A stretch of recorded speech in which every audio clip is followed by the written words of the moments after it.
एक ऐसी खबर आई जो इंडियन मार्केट के लिए और इंडियन इकोनॉमी के लिए अच्छी नहीं कही जाएगी, और वो खबर आई रविवार को देर शाम। वो खबर ये थी कि कच्चे तेल के उत्पादक देशों ने, जिनको हम ओपेक कहते हैं, और अगर उसमें प्लस कर दे ओपेक प्लस तो उसमें रशिया भी शामिल हो जाता है, इन लोगों ने कच्चे तेल में भारी मात्रा में उत्पादन में कटौती कर दी है। ये एकदम सरप्राइज़ था, ऐसी पहले से शेड्यूल्ड कटौती नहीं थी, क्योंकि इन सभी देशों ने ये कहा था कि 2023 के अंत तक उनकी जो मौजूदा 2 मिलियन बैरल की कटौती वो जारी रहेगी। लेकिन अचानक से मीटिंग से पहले, यानी जेएमएम की जो मीटिंग है उससे पहले उन्होंने ये कटौती करके पूरी दुनिया को चौंका दिया है। ये कटौती कितनी बड़ी है इसका अंदाज़ा आप ये लगाइए कि 16,57,000 बैरल पर डे की कटौती की गई है, और इसमें दुनिया के वो लगभग सारे तेल उत्पादक देश शामिल हैं जो ओपेक प्लस में आते हैं। रशिया 5 लाख बैरल पहले से कटौती करके चल रहा था, उसने उसको दिसंबर तक कंटिन्यू कर दिया है।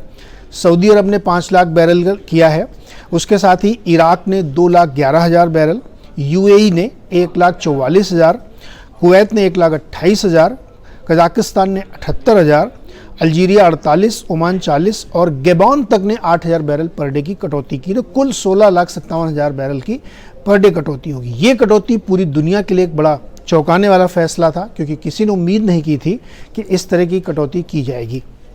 अब ये कटौती क्यों की गई है, इसके पीछे के तर्क जो सऊदी अरब की तरफ से दिए गए, जो उनके नेता हैं, उन्होंने कहा कि प्राइस स्टेबलाइज करने के लिए, यानी कच्चे तेल की जो कीमतें उनको स्थिर रखने के लिए ये कटौती बहुत ज़रूरी थी, क्योंकि कटौती ज़्यादा होने की वजह से प्राइस बहुत तेज़ी से गिर रहे थे, और ये उन देशों के लिए अच्छे नहीं थे जो तेल उत्पादन या एक्सपोर्ट से जुड़े हुए हैं। तो पहला लॉजिक उन्होंने दिया प्राइस स्टेबलाइजेशन का। दूसरा लॉजिक ये भी एक्सपर्ट मान रहे हैं कि ऐसा माना जा रहा है कि सेकेंड हाफ में शायद भारत और चीन को अगर छोड़ दें तो डिमांड थोड़ी सी सबड्यूड होगी, क्योंकि रिसेशन के खतरे, इन सब की बातचीत चल रही है भारत और चीन में, लेकिन डिमांड बहुत तेज़ है। तो उसको भांपते हुए, यानी उस ग्लोबल डिमांड के गिरने के खतरे को भांपते हुए इन लोगों ने पहले ही प्रोडक्शन कटौती कर ली है, जिससे कि प्राइस स्टेबलाइज हो जाए, प्राइस बहुत नीचे न जाए। आपको याद होगा कि अगर 10 दिन पहले से छोड़ दें तो कच्चे तेल के दाम काफ़ी गिरे थे, $72-73 तक आ गए थे। उसके बाद लास्ट 10 डेज़ में 10 ट्रेडिंग सेशन में, या 7 trading to be precise, 7 trading session में 16% दाम बढ़े हैं। तो ये अपने आप में दिखाता है कि किस तरीके से ऑयल कंपनी, प्रोड्यूसिंग कंट्रीज़ और एक्सपोर्टिंग कंट्रीज़ पूरे दुनिया को एक तरीके से अपनी मनमानी के तहत लेके आ रहे हैं। तो ये एक बड़ा चैलेंज देखने को मिलेगा, खास तौर पे भारत और चीन जैसी इकॉनमी के लिए। तो अब इसका इम्पैक्ट समझ लेते हैं। देखिए, इंडियन इकॉनमी के लिए खास तौर पे काफ़ी नेगेटिव है, क्योंकि हम लोग 85% अपनी ज़रूरत का तेल इंपोर्ट करते हैं। केवल 15% हमारे domestic resources ONGC, OIL, HOEC या वेदांता के जरिए होता है, बाकी हम इंपोर्ट करते हैं। और इंपोर्ट की कीमत अगर बढ़ रही है, यानी कच्चे तेल की कीमत बढ़ रही है, तो वो हमारे लिए एक नुकसान का कारण होगा।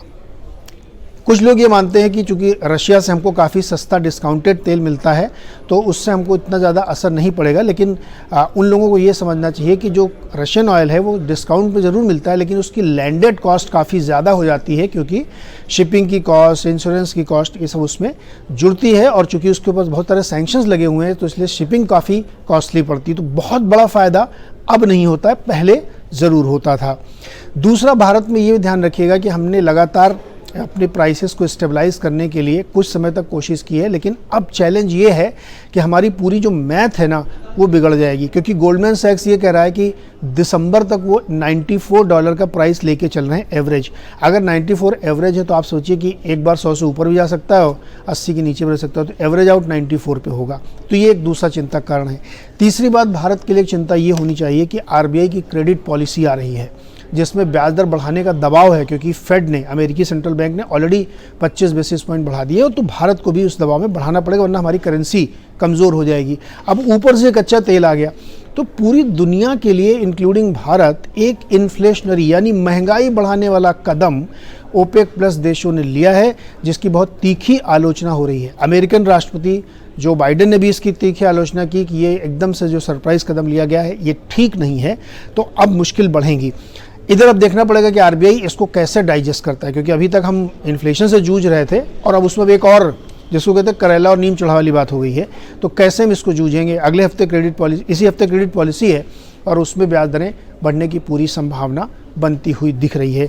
तो नेट नेट ये कहा जाए तो ये जो कदम उठाया गया ये पूरी दुनिया के लिए ख़राब कदम है, इन्फ्लेशन बढ़ाने वाला कदम है, लेकिन भारत जैसे देश के लिए ये वाकई एक चिंता की बात है कि हम इससे कैसे जूझते हैं। एक चीज़ और समझ लीजिए आप, जब ये एशियन देशों को तेल बेचते हैं ओपेक कंट्रीज़, खासतौर पर सऊदी अरब, तो उसमें एक प्रीमियम और जोड़ देते हैं वो, तो जो बास्केट हमारी होती है वो थोड़ी $1-2 और महंगी हो जाती है। लेकिन बहरहाल अब इस सच्चाई से हमें जूझना पड़ेगा, इसके हिसाब से एडजस्ट करना पड़ेगा।